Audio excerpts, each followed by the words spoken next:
Buenas noches para todos, es un gusto volver a verlos y darles la bienvenida a Agenda Abierta. En esta ocasión y en este primer tramo recibimos al director de Contralor General de la Comuna Canaria, Luis Garrido. Como siempre, un gusto tenerlo aquí. Buenas noches y bienvenido. ¿Cómo está? Buenas noches, un gusto para mí también acompañarlos como siempre. Bueno, hay mucho para charlar, sin lugar a dudas, pero hay un tema que está encima de la mesa. Tiene que ver con este incidente que sucedió el pasado fin de semana allí en un local bailable, justamente muy cercano a la seccional del Pinar. ¿Qué se sabe sobre la situación, por ejemplo, de este emprendimiento? El boliche, sin ir más lejos, ¿tenía habilitación, Garrido? Sí, el boliche está con un proceso de habilitación, como otros tantos en el departamento, y en este caso, como había algunas quejas de vecinos por temas de convivencia que son habituales y por ruido, venía trabajando con habilitaciones puntuales fin de semana, y con un control bastante estricto en el seguimiento de esto.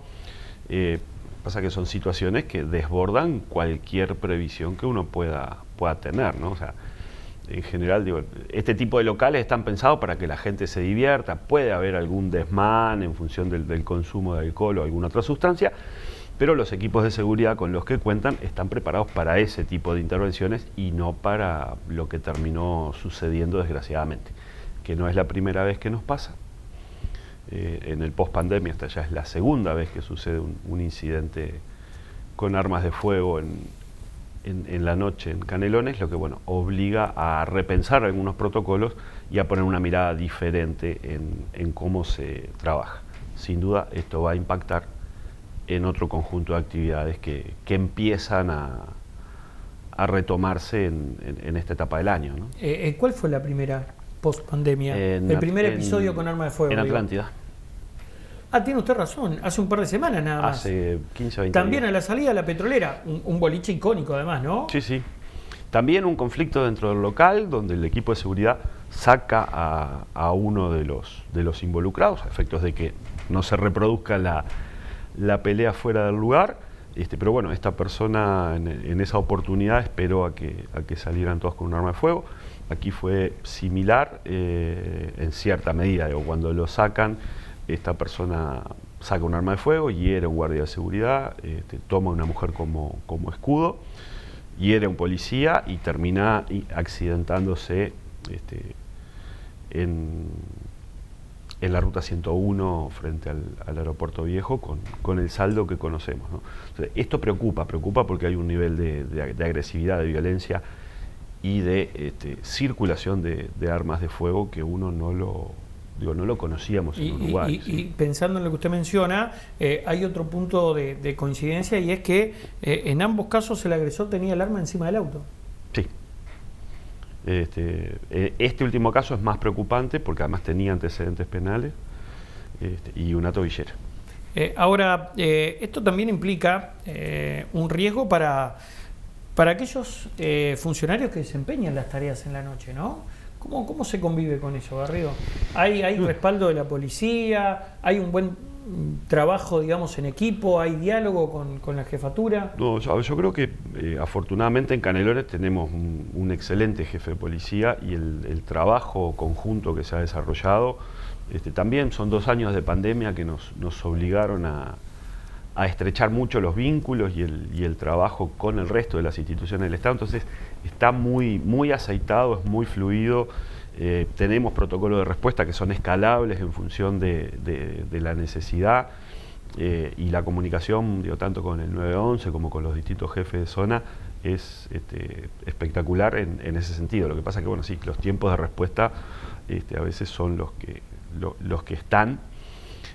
Nuestra gente esto lo vive, es un trabajo con una carga de estrés importante. Tienen mucha experiencia en el manejo de espectáculos públicos y en el control de lo que es la noche, entonces no se exponen innecesariamente a situaciones de este tipo, ¿no? Se levantaron las medidas restrictivas, ¿con ellas desaparecieron las clandestinas, como le llaman habitualmente a esas fiestas irregulares, o siguen, Garrido? No, siguen. A ver, tengamos en cuenta que el tema de la calificación de clandestina fue un poco una moda de la pandemia, pero que no hace referencia exclusivamente al contexto sanitario. O sea, para cualquier fiesta, para cualquier actividad, tiene que haber un trámite de permisos, una verificación de estas cosas, ¿no? De cuáles son los protocolos de seguridad que está manejando el local o el lugar con el que donde se quiere hacer la fiesta, cuáles son las medidas de cobertura de emergencia y de tratamiento de situaciones de este tipo, el impacto sobre los vecinos, los equipos que se utilizan, los ruidos molestos, las condiciones de elaboración o venta de alimentos y bebidas. Ese tipo de cosas hay que controlarlo porque es una cuestión de seguridad, pero además hay que saber dónde están, porque esto pasó al lado de la seccional 27 del Pinar.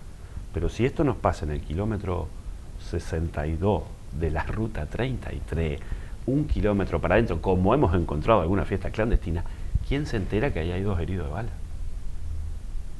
Con lo que eso implica, ¿no? Y ¿tenían o no tenían capacidad de controlar esta situación? ¿Hubieran sido 2 en esas condiciones o hubieran sido los 15 que tenían en el cargador de la pistola? Esas son las cosas que preocupan y por eso estamos con ese control estricto de lo que son las fiestas clandestinas. ¿Qué pasa de cara al 24? ¿Se puede hablar de una reactivación? Sí. Sí, sin duda, sin duda. Ah, ¿sí? El año pasado ya teníamos alguna flexibilización de las restricciones sanitarias y el 24 de agosto funcionó con relativa normalidad y tuvimos 82 fiestas. Para estamos estimando que va a haber entre 120 y 150 entre locales habilitados y permisos puntuales para realizarlas. Vamos a ver qué termina, porque este tipo de situaciones también enrarecen la facilidad de otorgamiento de estos permisos o exigen una mirada bastante más estricta en esto que hace a los protocolos de seguridad, porque lo que tenemos que cuidar son a las personas que asisten con ganas de divertirse a estas cosas. Hay que, lo considero personalmente, marcar que los salones de fiestas fueron de los más golpeados en la pandemia. Sí. O sea que por lo menos es un diagnóstico positivo que algunos siguen trabajando como tal, entonces. Sí, siguen.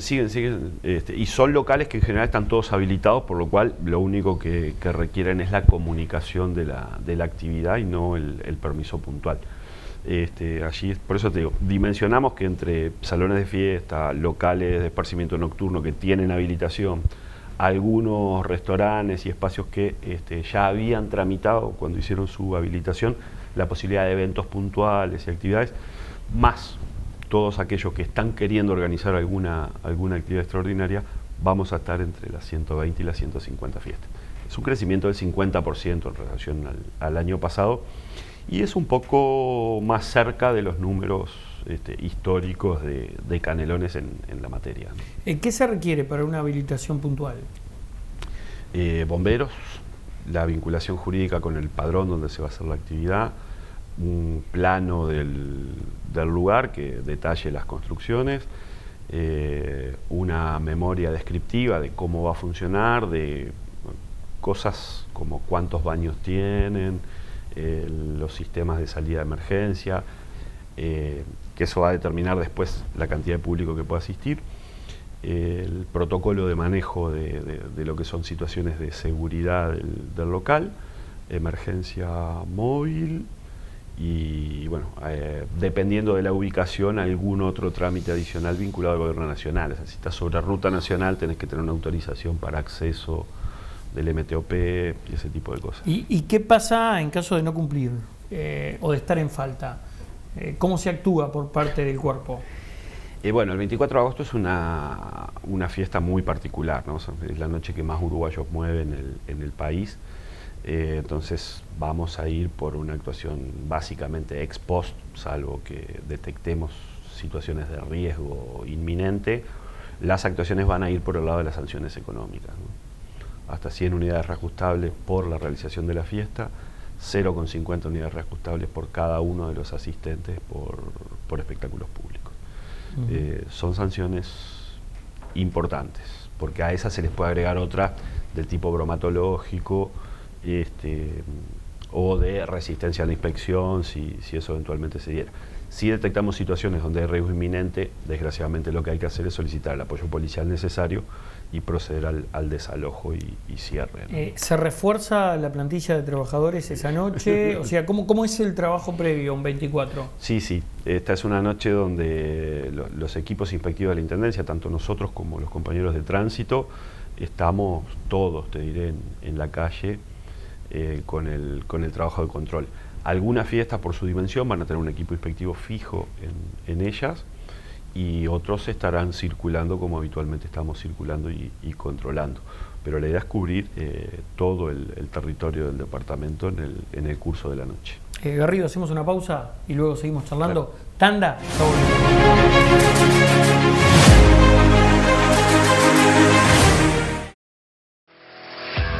Garantizamos tu descanso con tecnología exclusiva y de última generación. Garantizamos tu descanso, cuidando tu ambiente con productos biodegradables, reduciendo al mínimo los químicos y generando espacios libres de cualquier contaminante y con bajo impacto ambiental. Garantizamos tu descanso cuando tu confianza la cuida un equipo de profesionales con 30 años de experiencia y mejora continua. Por eso te protegemos. Garantizamos tu bienestar y seguridad.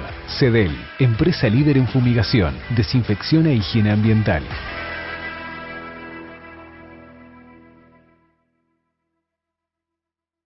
Hola, este es el pronóstico más importante que voy a dar en el año. Se acercan periodos con mayor frecuencia de alertas meteorológicas y es importante estar bien comunicados. Por eso ahora Canelones ha creado una herramienta gratuita, 0800 20 22, con el que podés hablar con la Intendencia, aunque no tengas saldo en tu teléfono, así de fácil y sin costo, desde cualquier lugar de Canelones. Ojalá no te pase, pero si tenés una emergencia durante una alerta, por ejemplo meteorológica, llama gratis al 0800 20 22 y estaremos junto a vos. En Pollo Campero Sauce cuidamos tu bolsillo con frescura, atención y calidad superior. Pollería, granja, roticería, autoservice y boutique de frutas y verduras. Deleitate con las exquisitas especialidades de la casa. Pollos arrollados, variedad en milanesas, pamplonas y cerdo arrollado. Todo artesanal. Además, con el surtido de los sábados, reclama tu regalito sorpresa. Contamos con cómodo estacionamiento. Calle Francisca Arnal de Artigas, a pasitos de la Plaza de Sauce. Pollo Campero Sauce, desde 1980, siempre primero.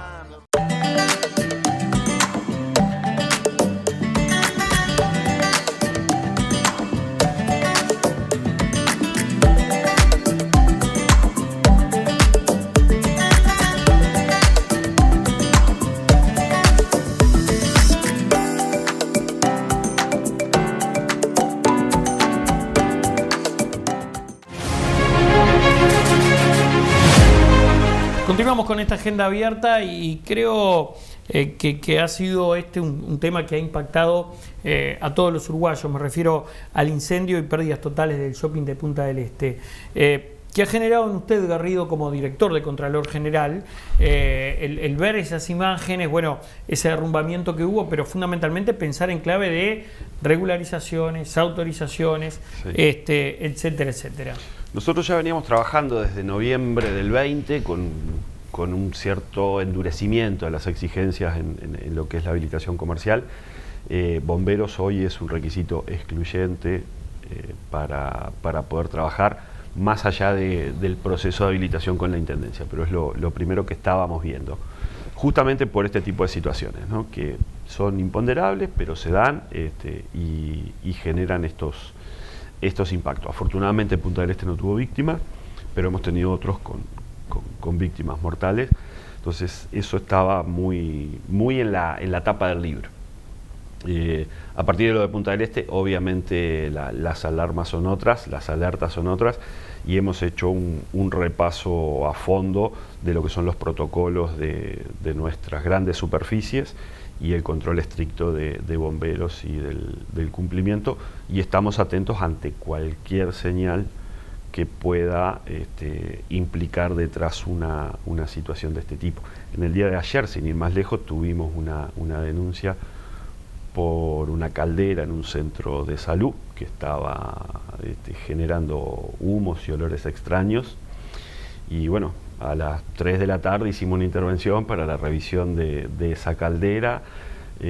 Aparentemente era un problema de oxigenación de la mezcla, pero dispusimos la suspensión del servicio del funcionamiento de la caldera hasta tanto se haga revisión, mantenimiento, y bueno, mientras tanto tendrán que calefaccionar con otros medios.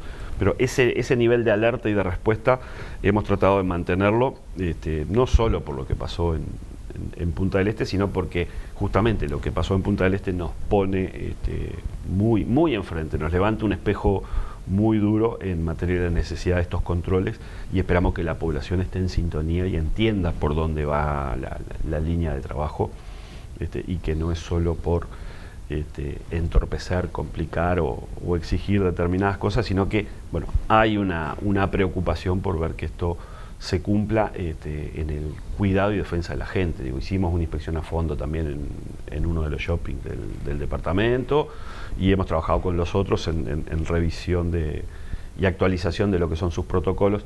Habían tenido inspecciones previas hacía relativamente poco, entonces bueno, entendíamos que no era necesario un desembarco. Pero es una cuestión que afecta vidas, que afecta bienes, pero que afecta fundamentalmente trabajo en un contexto económico en Uruguay, donde cada una de esas fuentes de trabajo hay que defenderla con uñas y dientes, porque están permanentemente en riesgo. Vamos por parte.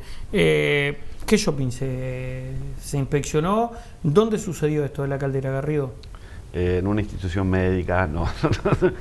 Nada de alarma, ¿no? Pero no, alarma no, pero ¿sabe qué? Me quiero detener en esto. Fueron trabajadores los que denunciaron, me parece que eso también es importante, ¿no? Fueron vecinos. Bueno, pero en los shopping usted me decía que hubo trabajadores que, no sé si la palabra es denunciar, pero que le pidieron a la Intendencia que realizara un control de rutina. O sea, ¿a qué voy? Es interesante aquí el rol que desempeña o que juega un control social. Sí, porque la Intendencia no puede ser omnipresente, no es Dios, no puede estar en todas partes. Pero hay vecinos, en este caso usted me decía, lo de la caldera fueron vecinos, pero hay trabajadores, tengo entendido yo en el shopping, que dijeron, che, ¿por qué no se da una vuelta por acá? Esto está raro, me parece que las puertas abren al revés. Eso fue. Por ejemplo, eso fue uno de los temas que nos plantearon. Hicimos la revisión, en realidad las puertas abren siguiendo el flujo de evacuación que está marcado en los protocolos y señalizado en el shopping. Entonces, digo, controlamos ese tipo de cosas. El control social es muy importante. A mí me encantaría poder tener un inspector en cada cuadra y me encantaría poder dar respuesta estilo 911 a cada una de las denuncias que tenemos. Las estructuras que tiene la Intendencia para atender un departamento con 30 municipios son las que tiene, y hacemos lo posible en la medida de la disponibilidad de los recursos. Priorizamos por riesgo, ¿sí? O sea, siempre va a ser mucho más importante hacer una inspección de este tipo, que pueda estar vinculado a un cortocircuito, un problema de manejo de un tanque de combustible y demás, que una denuncia por ruidos molestos. Porque bueno, si bien afecta, molesta, complica la vida cotidiana de las personas, tiene un alcance o una gravedad diferente. Lo mismo si es una denuncia por las condiciones de elaboración de alimentos en un restaurante, bueno, va a tener prioridad sobre una de ocupación de espacios públicos, que la podés resolver en otro momento. Ahora, usted me decía, esto que sucedió en Punta del Este nosotros nos sirvió para aumentar los controles. ¿Cambia en algo la normativa o no? No, la normativa es la misma. Lo que está, vamos a poner otra periodicidad en la revisión de los cumplimientos. A veces uno se descansa en que la Dirección Nacional de Bomberos tiene que hacer lo suyo, hay otras instituciones del Estado que en esto tienen que trabajar. Allí, bueno, veremos las coordinaciones que se puedan establecer a nivel del SECOED, pero indudablemente la Intendencia va a poner otra mirada sobre estas situaciones, sobre todo en aquellas instalaciones que implican o un flujo elevado de personas o un riesgo de funcionamiento de otra categoría. Garrido, ¿cómo están las ferias en nuestro departamento? Usted recién mencionaba lo de la consultura económica. Esto ha sido una explosión en materia de feria, la extensión de las mismas. ¿Cómo se está trabajando en el control? Allí venimos trabajando bien, estamos en proceso de culminar la regularización de las ferias más grandes del departamento. Nos estaba quedando colgado Barros Blancos, básicamente, la del 26 y del 24. Allí estamos trabajando fuerte con la del 26, que se hizo una ampliación de la feria de un par de cuadras, con asignación de nuevos puestos para cubrir esta sobredemanda que está teniendo, que la venimos manejando con mucho cuidado, porque son cuestiones cíclicas y uno no puede determinar espacio público afectado que después no tenga utilización. No te puede quedar una cuadra de feria vacía y una cuadra de vecinos complicados para acceder a su casa por si viene alguien. Entonces la venimos manejando con cuidado, pero allí en el 26 hicimos una ampliación de la feria. Estamos en proceso de la asignación de puestos fijos y determinados en el 24, sobre todo para colaborar también en el despeje de vías de tránsito importantes en la zona. Ya regularizamos las 2 de 18 de mayo, que eran las otras grandes que teníamos, y por fuera de esto nos está quedando una que está en proceso en Las Piedras, que es los días jueves, y después nos quedan 35, 40 ferias chicas. Estamos hablando de que Canelones hoy tiene 112 ferias vecinales. 112. Sí. ¿Y esto se traduce en cuántos puestos de trabajo? Miles. Y estamos hablando que a esta altura deben ser unos 7.500 puestos de trabajo directos de la feria. Sí, es una cantidad importante de gente. Si lo comparás con otras actividades, te diré que la industria más grande del departamento es la feria, ¿no? en materia de generación de mano de obra.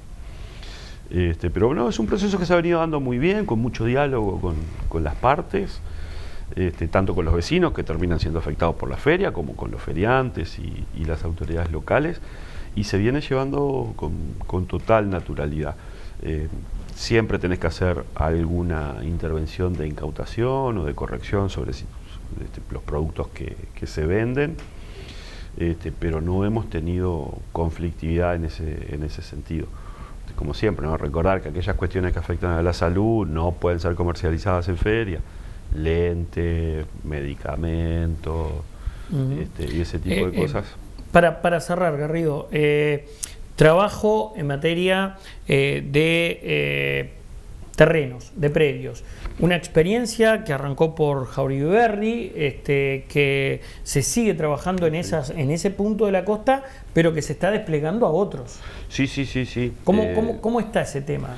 Bueno, ¿En qué está ese tema? Jauregui Berry se terminó de procesar toda la documentación solicitada, los 3.185 padrones del balneario. Ahora está en proceso de definición por parte de la Agencia de Vivienda y Convivencia el tratamiento que se va a dar a cada una de las situaciones o a los conjuntos de situaciones detectados. Estamos haciendo relevamientos aéreos de otras zonas de la costa donde tenemos denuncias e indicios de que podrían estar dándose procesos similares de ocupaciones, sobre todo vinculado a inversión o especulación inmobiliaria y no necesariamente a vivienda única.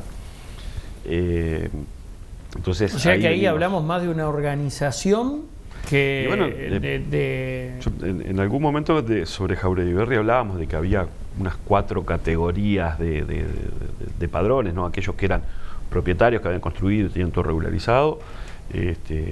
Había ocupantes que era vivienda única y que habían sido desplazados hacia allí en estas corrientes migratorias internas. Pero después había ocupaciones de terrenos vacíos, sin nada, que lo único que tenían detrás era intención de comercialización del suelo, y había otros terrenos que estaban ocupados, pero que estaban sobre faja costera, en ubicaciones privilegiadas, con construcciones, con casas de veraneo. Bueno, esas situaciones se han repetido en otros balnearios, entonces empezamos con una serie de relevamientos aéreos para determinar efectivamente la densidad de ocupación y los niveles de ocupación de los terrenos, para contrastarlo con lo que son los planos tanto catastrales como de construcciones de la Intendencia, y a partir de allí seguiremos trabajando o con nuevos desembarcos masivos como en Jauregui Berry o con notificaciones puntuales caso a caso donde sea posible determinarlo. Pero es una experiencia que, si bien costó mucho trabajo realizarla y mucho más trabajo procesar después la documentación, entendemos que nos permite ir poniendo al día la situación, el mapa real de cada una de nuestras localidades. Garrido, ha sido un gusto charlar esta noche con usted. Muchas gracias. Igualmente, como siempre, estamos a las órdenes y un placer compartir con ustedes. La pausa y ya continuamos con más Agenda Vial.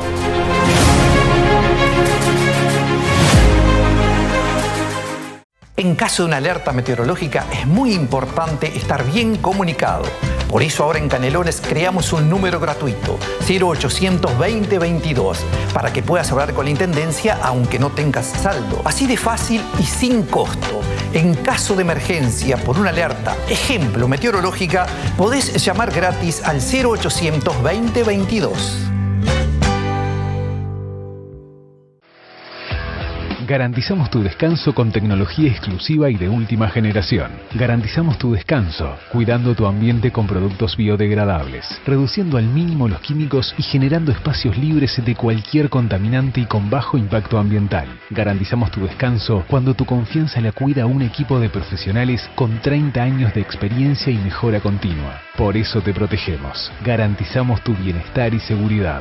Cedel, empresa líder en fumigación, desinfección e higiene ambiental.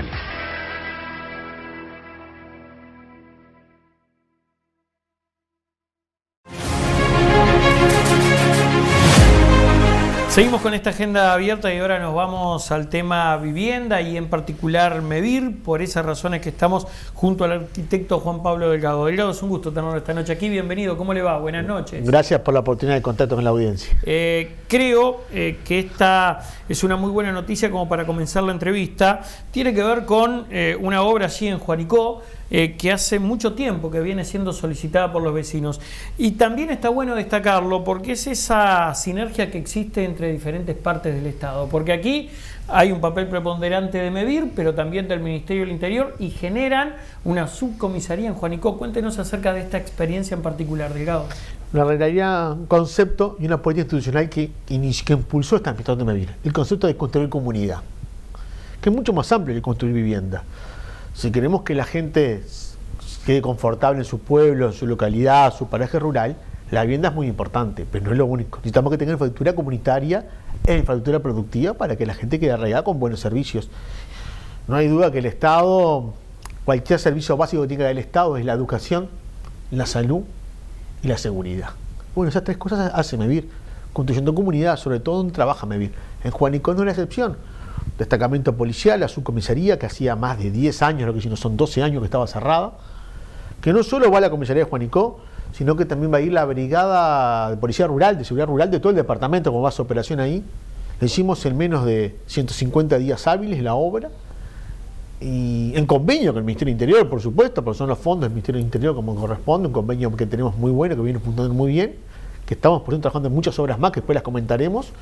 Y bueno, este jueves va a ser la inauguración, una inauguración de un reclamo popular de la gente que reclamaba tener un lugar de cercanía, de referencias de seguridad ciudadana para la localidad, y ahí el Ministerio del Interior todavía apostó más, que tan parte de la seguridad ciudadana local, referencia local, fuera para la parte de seguridad rural una base de operaciones. ¿En qué otros lugares se está trabajando codo a codo con el Ministerio del Interior? Bueno, con el Ministerio del Interior, Montes, por ejemplo, también el mes que viene inauguramos una nueva subcomisaría que se inaugura. Y también toda la preparación para que vaya instalado un cajero del Banco República, que no había.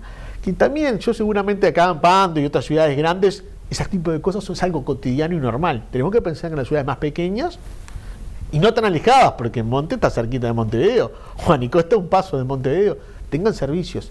En Canelones volviendo, dijimos Montes que se inaugura el mes que viene, estamos arrancando ya seguramente la obra los próximos meses en Sauce, en Cuartelillo de Bomberos, a su vez una reparación de la comisaría, lo mismo un cuartelillo de bomberos en Tala, que estamos en la etapa recién ahora del proyecto de presupuestación. Eso solamente rápidamente en Canelones, pero estamos en un cuartelillo de bomberos en Quebracho, Paysandú, un destacamento completo de bomberos y también de brigada de la policía de antinarcótico, y lo que es en Rocha también, muy grande. Terminamos hace poco tiempo reparaciones de las brigadas de policía en Bella Unión de la policía caminera. Y así sucesivamente una cantidad de proyectos que van surgiendo. Pero no solo con el Ministerio del Interior, con ACE hicimos varias policlínicas en el interior del país, varias reparaciones y policlínicas estamos haciéndolo. Con ANEP. Con ANEP es un convenio muy bueno para reparar y refaccionar y ampliar escuelas rurales. Solo en Canelones ya tenemos planeado este año 11 escuelas rurales que vamos a trabajar. ¿Dónde, Delgado? No recuerdo ahora dispersas, porque son 11 escuelas rurales. No traje los números de las escuelas, ya están los fondos adjudicados para arrancar las obras. Es interesante esto que usted me dice porque días atrás tuve posibilidad de charlar con el movimiento Un Solo Uruguay y ellos hablan de, usan un término un poco fuerte, ¿no? El genocidio de la población rural, mencionan ellos, y tras un estudio afirman que nuestro país en el mundo es el país que menos población rural tiene. Mira noticia. Habla de un 4% nada más. Y la noticia que hay la nota de acá del cable también. Exacto, ustedes. Alejandro Gorostil fue quien lo dijo. ¿Qué opinión tiene sobre esto, Delgado? Bueno, es respetable la opinión que tienen, supongo que ya tendrán su método de análisis para llegar a ese número. Claramente, ellos mismos lo reconocen, hay una tendencia mundial de la población de la campaña, de los campos a las ciudades, lo que hablábamos. La gente quiere tener comodidades y servicios. No obstante, creo que hay que tener una mirada más global y más que enfoque todo lo que es el concepto de la ruralidad. Concepto de la ruralidad, uno puede pensar que la gente que vive en el campo es la que vive en el medio del campo, una casa en el medio del campo. Y está bien, pero también están las pequeñas localidades. Medellín tiene un concepto de ruralidad hasta 5.000 habitantes, las poblaciones rurales, que son poblaciones rurales, que son ciudades que viven del campo, que los trabajadores van a trabajar frecuentemente al campo, van y vienen, tienen otra movilidad. O sea, para usted cambió el concepto de ruralidad. No significa que viva en el campo, sino que puede ir y venir. No es que para mí... Y generar un cerco, un pueblo relativamente cerca. Exactamente, en realidad no es que cambió, ha cambiado la dinámica y no para mí. Medellín siempre ha hablado de trabajar en poblaciones rurales, son esas pequeñas comunidades que no son rurales, son pequeñas ciudades que trabajan frecuentemente con el medio rural. Pero no tan pequeñas, hay ciudades que son más grandes, por ejemplo San Ramón, una ciudad relativamente grande, pero es fuertemente vinculada al mundo de la lechería. En su momento estaba Candelaria, ahora con Aprole, todo lo que es ese mundo en forma directa de trabajo rural e indirecto. No podemos decir que claramente el fuente de trabajo rural está muy fuerte en esas ciudades. Castillos, Rocha, una ciudad muy grande, con todo lo que es el agro para Rocha, esa ciudad de referencia. Y así cada ciudad, Cardal, Florida, otra ciudad, Tambera, Independencia. Cada ciudad hay que ver esas lógicas que han ido cambiando, ¿no? Gente que vive del campo, trabaja en el campo, y que vive en comunidades que son comunidades rurales, podríamos decir, ¿no? También la realidad que la ley de ordenamiento territorial del año 2008 en este país estableció determinadas reglas de urbanizaciones. No permite que vayan y que agarren un pedazo de campo y que se haga una ciudad o un barrio. Que eso hacía Medellín, lo hacía don Alberto Gallinay-Heber, pero no se le prohibió a Medellín, se le prohibió en general la ley a cualquier promotor de viviendas. Lo que pide que lo construya zona urbano. Bueno, en las pequeñas ciudades, consolidar las ciudades rurales, digamos, ¿no? Bueno, justamente sobre eso vamos a charlar. ¿Cómo encuentra el Plan Medir cuando usted se hace cargo del mismo? Y además, ¿estamos a tiempo o sería bueno modificar en algo el aspecto normativo, generar mayor accesibilidad a un predio para producir y consecuentemente la construcción de una vivienda? ¿Cómo observa usted el mercado? Bueno, vamos a empezar. ¿Cómo encontramos Medir? Encontramos Medir es una organización que tiene hoy 55 años, un enorme prestigio social, una política país, que es de la gente, que funciona superior la barrera de la política de Estado a convertirse en una política país. Sin lugar a dudas, siempre quiere mejorar lo que encuentra. Encontramos dificultades en Medir, encontramos dificultades financieras, una sobreejecución del periodo anterior. Significa que el último año construyeron mucha vivienda, pero no fueron pagadas con el presupuesto. Quedó para nuestra administración, sobre todo 2020, pagar esas viviendas. Fue una sorpresa. Pero nos alegramos por la gente, lo que también nos permitió planificar cómo queríamos nosotros con cierta libertad. Lo más preocupante fue no tener cartera de tierras para nuevos planes, eso sí es muy importante. También ver planes aprobados de viviendas que no tenían viabilización, no tienen viabilidad, o sea, ni financiera ni de terrenos. Bueno, y eso genera que algunos planes se puedan concretar y otros que no, porque se difundieron antes de tiempo y, bueno, hizo que la tierra costara más de lo que tenía que costar para acceder. Y con respecto al mundo rural... ¿Eso pasó en Canelones, Delgado? En general. Canelones no fue la excepción. Podría decir que en general. ¿Muchos quedaron para atrás? ¿O muchos fueron rechazados? Sí, fuimos trabajándolo. San Bautista la semana pasada era un plan que hace tiempo tenemos todos visto en vista y bueno, se había anunciado, no tenían tierras. Ahora conseguimos la tierra de AFE.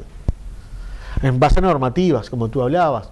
Ya en la ley de presupuesto, en la LUC se puso una ley, un artículo que me pudiera ir a ciudades de escala media en el interior, de 5.000 a 15.000 habitantes. que son muy importantes, porque hay muchas ciudades que son bien rurales. San Ramón, por ejemplo, Sauce, ¿quién va a discutir? Son ciudades que están fuertemente vinculadas al mundo rural, pero ya no se podía ir más porque eran más de 5.000 habitantes. Ahora podemos volver como estamos volviendo, o ir a ciudades nuevas. También se estableció ciertas flexibilidades para el cambio de categoría de suelo de MEVIR, para poder hacer nuevos planes, justamente en ciudades, predios que son de categoría rural, que están pegados a la trama urbana de la ciudad, que tiene servicios consolidados, sea más fácil el cambio de categoría de suelo, de rural a urbano para construir. Y lo otro que también nos encontramos con MEVIR fue un tema que no es menor, que MEVIR se había focalizado mucho en la vivienda, y está bien, y es muy importante, pero no también hablamos de que la población quede en el medio rural. Bueno, empezamos a profundizar y a potenciar nuevamente el concepto de unidades productivas, de apoyo al productor rural, desde un pozo de agua, un galpón, una pequeña sala de ordeño, una sala de quesería, un alambrado, un corral de ganado, que se permita también al productor rural que tenga mejores condiciones de producción. Que de repente para aquel que vive en la ciudad entiende que esa obra puede ser menor, pero para estos productores es muy importante y les cambia sustancialmente su forma de trabajar diariamente y les facilita, ¿no? Por cierto, MEVIR tiene sus programas, son básicamente el 50% de viviendas nucleadas, complejo de MEVIR, y otros 50% son viviendas dispersas, tanto en planta urbana como en área rural, justamente para aquel que tiene un terreno en el área rural se le puede hacer la vivienda también.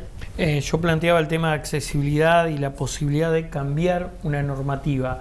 Si es, no sé si algo inmediato para ejecutar, pero si usted ha logrado visualizar que de esa manera se puede mejorar en el aspecto habitacional en nuestro país y fundamentalmente en la zona rural.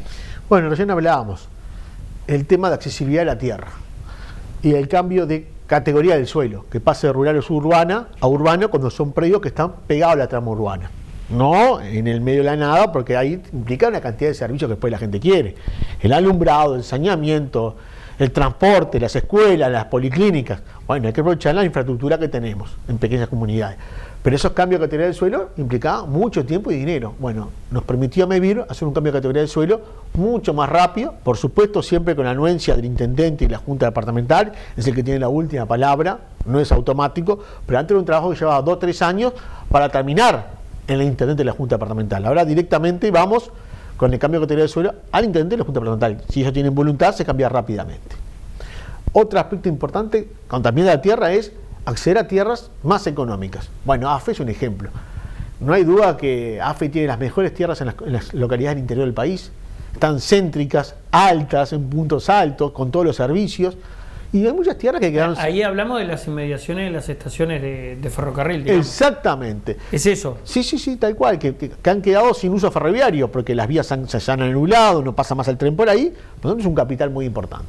Que AFE no tenía mecanismos para venderlos, y bueno, nosotros nos interesamos en eso, ya hemos adquirido alguno, y hoy en este momento en la ley de rendición de cuentas hay un artículo para que a MEVIR sea más fácil la adquisición y paguen menos ese valor de la tierra, que pague un 50% del valor catastral de esas tierras. Y ello implica 2 cosas, o diría 3. Una, por supuesto, uno se queda con que ahí podemos llegar a hacer viviendas, por supuesto, pero eso va a implicar mover la economía, porque cuando MEVIR va a esa localidad mueve la microeconomía, genera mano de obra. O sea, no solo el valor de comprar el terreno, que tiene un valor ahí, sino también de construir las viviendas para familia, sino el costo de contratamos mano de obra local para que trabajen los planes. Los funcionarios de MEVIR van, se instalan ahí con sus familias, por lo tanto alquilamos casas, consumen en esa localidad, sus hijos van a la escuela, al liceo. Hay una microeconomía en esa localidad, durante 2 años un plan de obra de MEVIR. Me parece muy importante. Y el tercer elemento es que a veces esos terrenos son pastizales, que hasta generan problemas de convivencia, de seguridad, y también se recupera y terrenos que decíamos que están en el medio de la ciudad o muy bien ubicados. Bueno, recuperamos un espacio que no tenía uso, que eran pastizales, que generaban problemas, en construir viviendas, mover la economía local y sacar esa fea imagen de la ciudad, ¿no?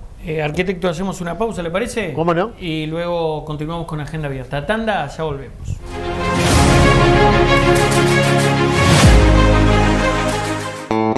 En Pollo Campero Sauce, cuidamos tu bolsillo. Con frescura, atención y calidad superior. Pollería, granja, roticería, autoservice y boutique de frutas y verduras. Deleitate con las exquisitas especialidades de la casa. Pollos arrollados, variedad en milanesas, pamplonas y cerdo arrollado. Todo artesanal. Además, con el surtido de los sábados, reclama tu regalito sorpresa. Contamos con cómodo estacionamiento. Calle Francisca Arnal de Artigas, a pasitos de la Plaza de Sauce. Pollo Campero Sauce, desde 1980, siempre primero.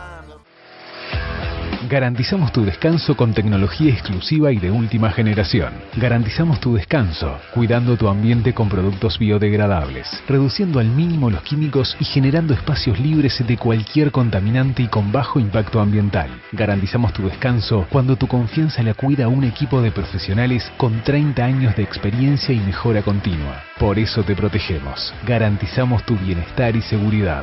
Cedel, empresa líder en fumigación, desinfección e higiene ambiental.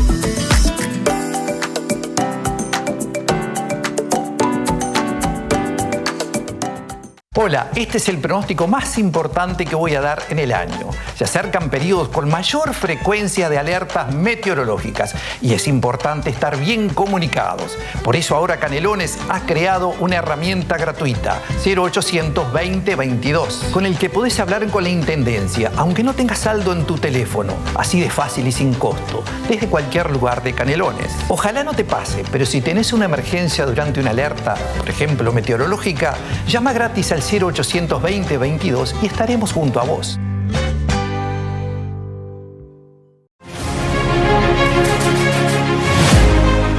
Usted lo mencionaba antes de la pausa, Delgado, rendición de cuentas. ¿Qué se ha solicitado y qué se le ha entregado? Porque ya comienza esta semana a votarse este documento o este presupuesto. ¿Pidió algo en particular para MEVIR? Dos artículos básicamente. Hablábamos del de AFE recién, que nos parece muy importante, por eso asegurarnos la tierra para algunos planes de esta administración, pero sobre todo darle sustentabilidad a MEVIR para la próxima administración, que sea una herramienta más fácil para poder construir más y vivir en terrenos mejor ubicados y más económicos. Si hablamos que MEVIR es una política de Estado, una política país, tenemos que pensarlo en eso, no solamente al cortoplacista de nuestra gestión, sino entregarla a la próxima gestión más facilidades de las que tuvimos nosotros en algunos aspectos. ¿Y por dónde pasan esas facilidades? Y lo que hablábamos, facilitar el proceso de compra de la tierra AFE, ¿sí?, y un valor mucho menor. Yo llegué a MEVIR y la última tierra que se había comprado AFE había llevado 10 años. Los tiempos ¿Más? Claro, los tiempos de la gente no son los tiempos de los gobernantes, y los gobernantes tienen que ajustarse a los tiempos de la gente. Bueno, claro. El último compra de tierra que fue una Independencia nos llevó recientemente, Florida, 1 año y medio. Mucho mejor. ¿Estamos conformes? No. Queremos que nos lleve menos de 1 año. Y no puede llegar. Y a su vez, también los costos de las tierras, reitero, tierras que no tienen valor en el mercado, que no se pueden vender, bueno, ya que la vamos a comprar, que tenga un costo más fácil. ¿Qué realidad ha visto usted? Seguramente es muy distinta lo que es la zona metropolitana al interior profundo. ¿Se ha encontrado con problemáticas de asentamientos en zonas rurales? Sí, me faltó decirle, también tenemos un artículo de rendición de cuentas de un refuerzo presupuestal para MEVIR. Bien, ¿a cuánto asciende? Y más o menos en términos de dólares, cerca de los 5 millones de dólares. ¿Se los entregaron? Está en el presupuesto y esperemos que se vote con los legisladores. Ahora estamos en Cámara de Diputados. ¿Sí? En primera instancia, creo que está el ok, están los votos. Esperemos que se cumpla igual que el artículo de AFE. 5 millones. Sí. Bien. Sí, por supuesto. Para volcarlos en construcción, evidentemente. Claramente, aparte uno va pidiendo lo que sabe que tiene capacidad de ejecutar, no lo que no tiene capacidad de ejecutar. Y hoy sabemos que tenemos capacidad de ejecutar, venimos ejecutando bien, hemos cumplido los objetivos y por eso el Poder Ejecutivo nos permite esto. Somos el único artículo en la rendición de cuentas de refuerzo presupuestal para lo que es la vivienda, de todo el sistema público. Por lo tanto, es un halago también, y también una, claro, también o sea, una responsabilidad. Habla de que respondieron adecuadamente, ¿no? Exactamente. Delgado, yo le preguntaba por los asentamientos, porque uno visualiza que los asentamientos son producto de la zona metropolitana, ¿no?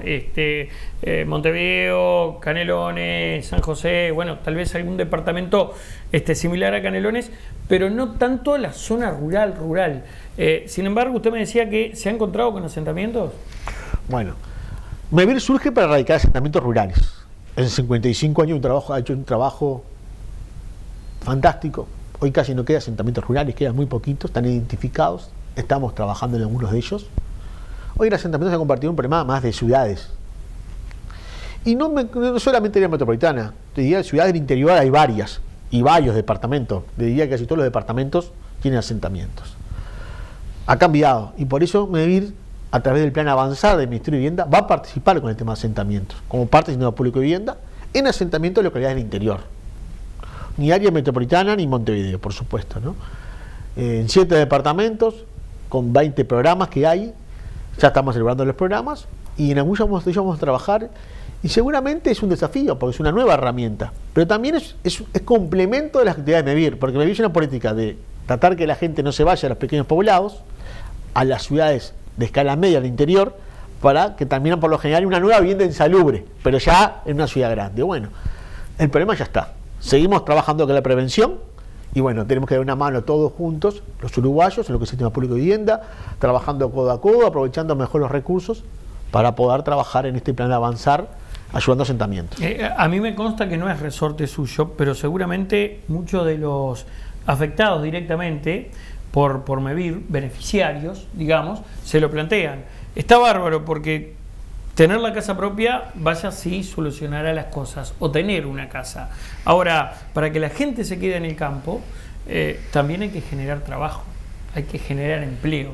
¿Qué pasa con ese aspecto? ¿Usted se lo ha preguntado, Delgado? Por eso hablábamos hoy de construir comunidad y decía infraestructura comunitaria e infraestructura productiva. Y por eso hablábamos que MEVIR, trabajando en este caso con colonización y con Ministerio de Energía, estamos tratando de apoyar a infraestructuras productivas, desde un pozo de agua, mejoramiento de un tambo, una quesería, pequeñas acciones que van facilitando.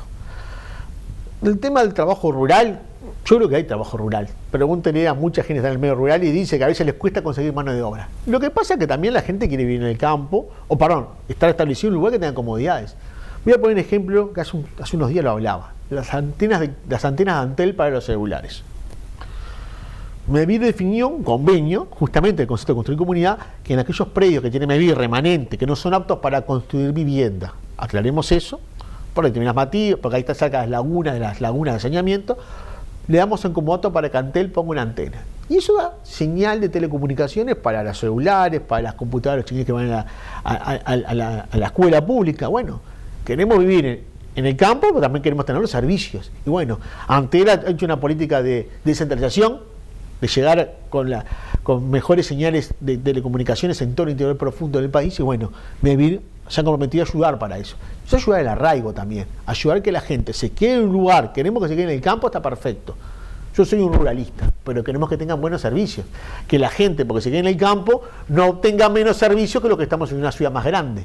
Esa es la realidad, tratar de achicar esa brecha de los servicios. Estamos hablando de la facilidad de una policlínica, de que el celular tenga internet, que la saibalita de los chiquines en la escuela funcione adecuadamente. Bueno, eso es lo que estamos tratando de hacer en nuestras posibilidades y aportando lo que nuestro granito. Es entre todos, cuando hablamos de construir comunidad, todos juntos. Quedan 2 años de gestión, Delgado. ¿Cuál es su aspiración? ¿Cuál es el objetivo que puede decir, bueno, meta cumplida, logré consolidar o concretar lo que me propuse el día que seguía MEVIR? Bueno, creo que vamos en camino, creo que MEVIR la estamos ayornando a los tiempos actuales, una institución que no por tener sus años no se ha ayornado a los tiempos actuales.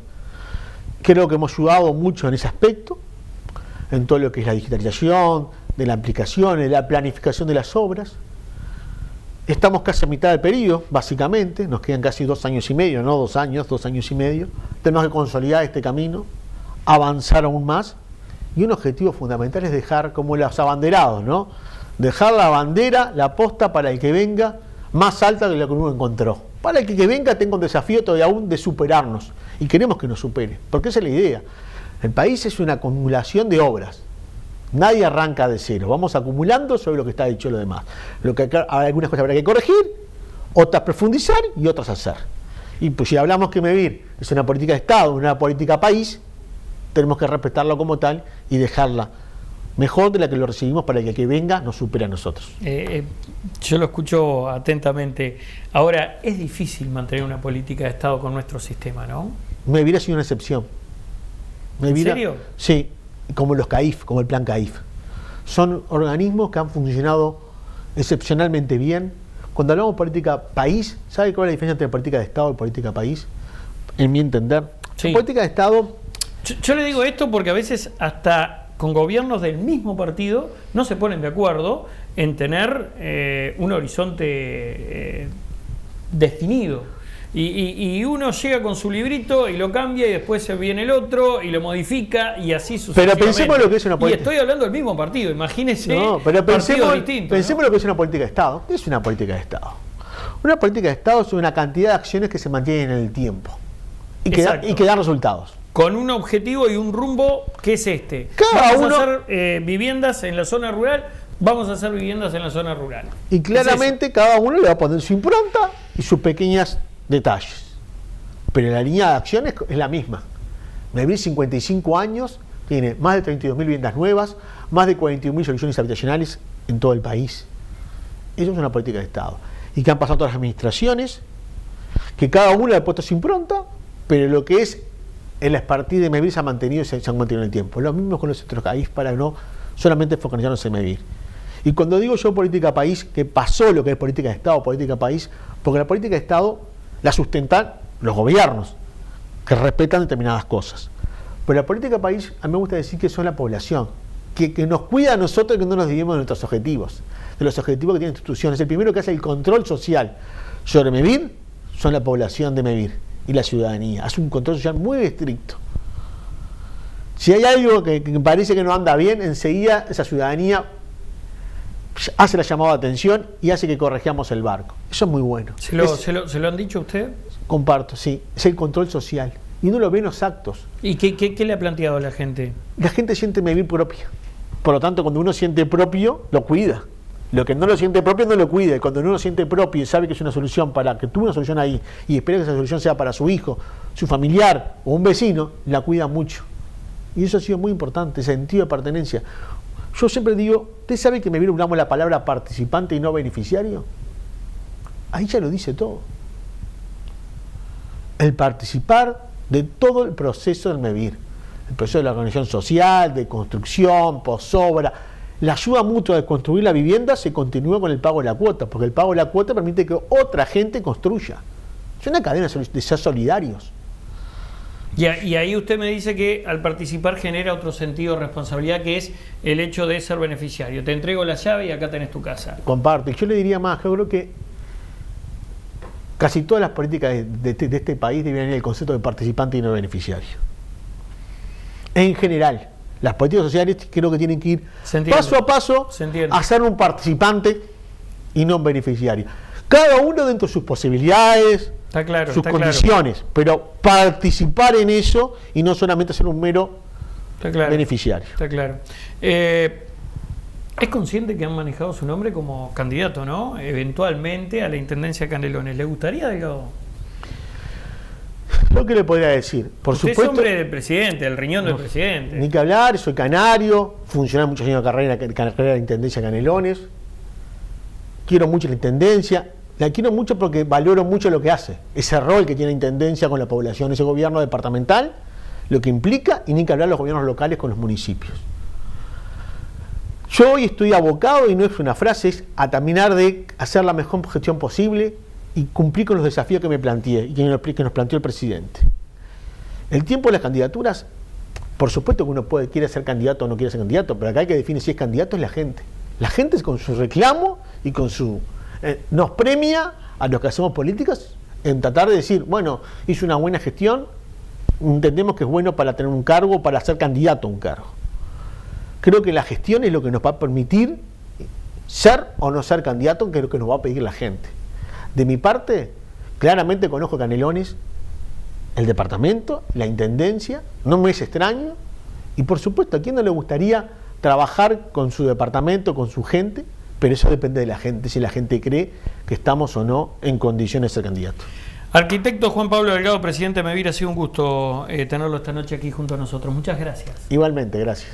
A ustedes también el agradecimiento por habernos acompañado en una nueva edición de Agenda Abierta. Será hasta la próxima, que pasen bien. Chao.